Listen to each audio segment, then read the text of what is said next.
बहुत समय पहले की बात है। एक घना जंगल था जहां हर प्रकार के जीव जंतु रहते थे।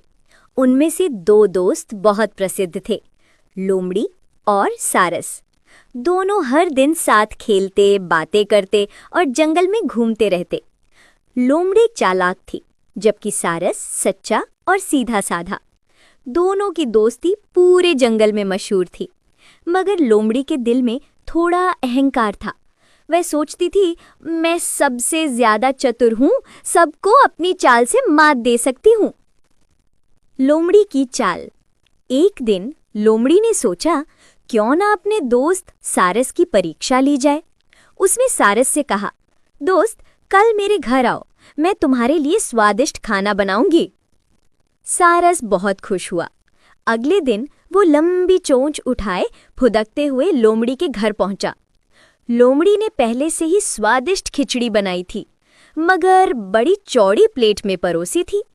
खिचड़ी की खुशबू से सारस का मन ललचा उठा, पर जैसे ही उसने अपनी लंबी चोंच प्लेट में डाली, खिचड़ी फैल जाती और चोंच में कुछ न आता।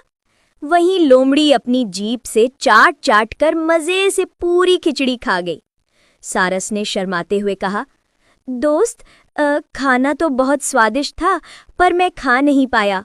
लोमड़ी मुस्कुराई और बोली, अरे खाना तो सामने था, अब तुम्हारी चोंच लंबी है तो मैं क्या करूं? सारस को बहुत बुरा लगा, लेकिन उसने कुछ नहीं कहा, बस मुस्कुराकर बोला, कोई बात नहीं लोमड़ी बहन, अगली बार तुम मेरे घर आना, मैं तुम्हें दावत दूंगा। सारस की बुद्धि मानी। अगले दिन लोमड़ी बड़े गर्व से सारस के घर पहुंची। सारस ने भी बहुत स्वादिष्ट सूप बनाया, पर उसे लंबे और पतले मटके में डाला। लोमड़ी ने जैसे ही मुंह डाला, उसका मुंह मटके में अटक गया। वह चाटने की कोशिश करती रही, पर सूप मुंह तक नहीं पहुंचा। दूसरी ओर सारस अपनी लंबी चोंच से मजे से सूप पीता रहा। लोमड़ी को अब अपनी गलती का एहसास हुआ। उसने शर्म से सिर झुका लिया। माफ करना मित्र, मैंने तुम्हारे साथ मजाक किया था, तुमने मुझे मेरी गलती का एहसास करा दिया। सारस मुस्कुराया। मित्रता में चाल नहीं, सच्चाई होनी चाहिए। दोनों ने एक दूसरे को गले लगाया और फिर कभी एक दूसरे से छल न करने की कसम खाई। कहानी की सीख। जैसा करोगे वैसा भरोगे।